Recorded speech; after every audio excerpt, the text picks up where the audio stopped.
इस समय पूरा देश कोरोना नाम की महामारी से जूझ रहा है। कहीं अस्पतालों में बेड नहीं, कहीं पर ऑक्सीजन नहीं, तो कहीं पर डॉक्टरों की कमी।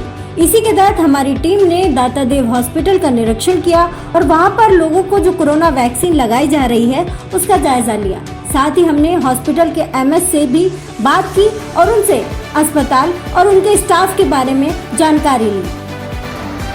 जैसा कि अस्पताल के नाम में ही निहित है, ये माताओं और बच्चों के स्वास्थ्य के लिए समर्पित है। इस अस्पताल में प्रति वर्ष 8000 से अधिक डिलीवरी होती है।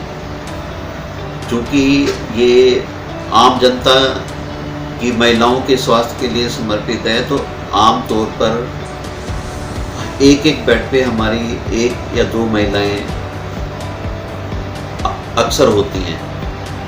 ऐसे माहौल में जब कोई महिला, गर्भवती महिला डिलीवरी के लिए आपातकालीन स्थिति में आती है, उसको जीवन के प्रति खतरा होता है, तो हमारे लिए संभव नहीं होता कि हम किसी दूसरे अस्पताल में उसको अंतिम क्षणों में उसको भेज सकें।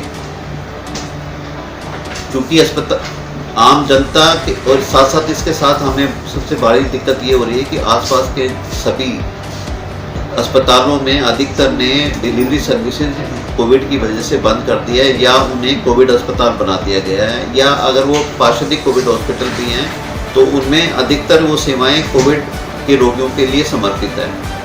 इस कारण से इस अस्पताल पर मैटरनिटी सर्विसेज का लोड बहुत ज़्यादा हो गया है। तो हम कोविड कंट्रोल करने के लिए जो पॉलिसी को इम्प्लीमेंट करने में हमारे लिए कठिनाई उत्पन्न हो रही है। आप जानते हैं कि सोशल आइसोलेशन एक महत्वपूर्ण कड़ी है कि एक व्यक्ति और दूसरे व्यक्ति के बीच में 1 मीटर हो, लेकिन अगर हमारी डिलीवरी के बाद महिलाएं जहाँ पर 15 होनी चाहिए लेबर रूम में, वहाँ पे 30 हैं, तो ये हम सोशल आइसोलेशन या कोविड कंटेनमेंट की पॉलिसी को हम कैसे इम्प्लीमेंट करें, ये हमारे लिए प्रश्न है। ये जो आप एक तरीके का सवाल अपने आप में एक सवाल खड़ा कर रहे हैं सर, तो ये सुरक्षा कैसे होगी सर? आप हॉस्पिटल क्या चाहता है सरकार से? सरकार अपना भरपूर सहयोग सरकार से हमें मिल रहा है और सरकार ने समय समय पर सभी तरह के साधन हमें उपलब्ध कराए हैं। अस्पताल कोविड में 2 तरीके से एक महत्वपूर्ण भूमिका निभा रहा है। पहला ये कि हमारे अस्पताल में 24 घंटे कोविड वैक्सीनेशन ड्राइव चल रहा है। हमारे अस्पताल में 6 बूथ हैं जिसमें 24 घंटे वैक्सीनेशन की सुविधा है। दूसरा, हमारे यहाँ पर कोविड टेस्टिंग की फैसिलिटी है। 1 मई 2020 से ये आरंभ कर दिया गया था और RT-PCR और रैट एंटीजन की सुविधा हमारे अस्पताल में उपलब्ध है। क्योंकि इस समय बहुत ज़्यादा कोविड के संभावित रोगी टेस्ट कराने के लिए आ रहे हैं, तो उनको सबको हमें टेस्ट कराना संभव नहीं हो पाता, क्योंकि हम एक मैटरनिटी 24 घंटे सर्विसेज दे रहे हैं। हमारे यहाँ पर 24 घंटे चलने वाला ब्लड स्टोरेज सेंटर भी है। इस कारण हम अपना स्टाफ नहीं निकाल पा रहे जो कि सभी संभावित रोगियों की कोविड टेस्टिंग को कर सके। उसमें हमें सीमित संसाधन की वजह से उसमें हम अपेक्षित जो हमारी भूमिका होनी चाहिए थी वो नहीं निभा पा रहे। प्रेग्नेंट लेडीज हैं, उनको किस किस तरह की मतलब इस टाइम में दिक्कतों का सामना करना पड़ रहा है? अधिकतर गर्भवती महिलाओं में कोविड इन्फेक्शन अगर होता है तो उन्हें अक्सर कोई लक्षण नहीं होते। तो लक्षण नहीं होने का सबसे बड़ा जो नुकसान हो सकता है वो ये कि वो किसी भी दूसरे व्यक्ति को ये कोविड फैला सकता है और उसमें ये कोविड की बीमारी गंभीर हो सकती है। होना ये चाहिए कि हर गर्भवती महिला का कोविड की जांच हो, लेकिन कोविड की जांच भी इतनी ज़्यादा वर्कलोड लैब के ऊपर हो गया है कि कोविड की रिपोर्ट 3-3, 4-4 दिनों में नहीं आ पा रही। और चूँकि सबसे ज़्यादा खतरा पॉजिटिव होने के 2-3 दिन के अंदर होता है कि वो अधिक से अधिक लोगों को ये बीमारी से ग्रस्त कर सकता है। तो वो जब तक रिपोर्ट आती है और वो अपना रोकथाम के उपाय करता है, तब तक वो 3-4 लोगों को कोविड इन्फेक्शन कर चुका होता है। ये एक हमें व्यवहारिक इसमें कठिनाइयाँ आ रही हैं। कैसे समस्या का हल कैसे होगा सर? इसका समस्या का हल यही होगा कि आम जनता कोविड रोकथाम के सभी नियमों का पालन करे।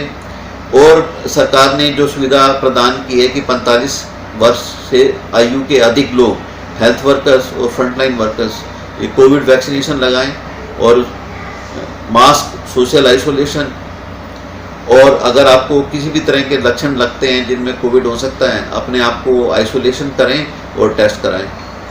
सर अपने यहाँ अपने हॉस्पिटल में कितने स्टाफ सर कोरोना पॉजिटिव आए हैं? हमारे आज की तारीख में हमारे 11 स्टाफ कोविड पॉजिटिव हैं। सर कैसे काम चल रहा है? इसमें भी एक अच्छी बात हमें नज़र में आ रही है कि सबसे पिछले वेव में हमारे अधिकतर जो कोविड से ग्रस्त लोग थे वो हमारे आउटसोर्स एम्प्लॉइज थे। हमारे 150 के करीब हमारा आउटसोर्स एम्प्लॉइज है, वो सबसे अधिक ग्रस्त थे। लेकिन इस बार एक चीज़ नज़र आ रही है कि इन 11 में से सिर्फ एक आउटसोर्स एम्प्लॉइज है जिसको कोविड इन्फेक्शन हुआ है, और 9 हमारे डॉक्टर्स और नर्सेज हैं जिनको कोविड हुआ है। मुझे इसमें ये लग रहा है कि जो हमारे आउटसोर्स एम्प्लॉइज हैं उनमें वैक्सीनेशन कवरेज 99% के से ज़्यादा है। हमारे मेडिकल और पैरामेडिकल स्टाफ में ये कवरेज 70 से 80% है। तो मुझे ये लग रहा है कि कहीं ना कहीं वैक्सीन का एक बेनिफिशियल इफेक्ट है कोविड को रोकने में। और चूँकि वैक्सीनेशन एक ऐसा है कि जिसमें आधा मिनट लगता है वैक्सीन लगवाने में, मास्क और अन्य नियमों को पालन आपको लगातार करना पड़ता है जो कि कई बार मुश्किल होता है। तो वैक्सीनेशन, चूँकि वैक्सीन अगर मैंने आज लगाई है तो 2-3 हफ्ते लगते हैं उसका असर आने में, इसलिए मैं पहला व्यक्ति था जिसने इस अस्पताल में वैक्सीन लगवाई, और उसके बाद दूसरी वैक्सीन मैंने 1 महीने बाद लगवा ली थी। कई लोग जिन्होंने वैक्सीनेशन करवा लिया है उसके बाद वो लोग बेपरवाह हो गए कि हमने तो वैक्सीनेशन करवा लिया, हमें कोरोना नहीं होगा।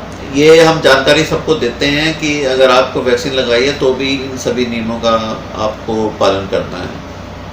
ये सबको जानकारी हमें देते हैं, क्योंकि कोई भी वैक्सीन 100% प्रभावित नहीं होती।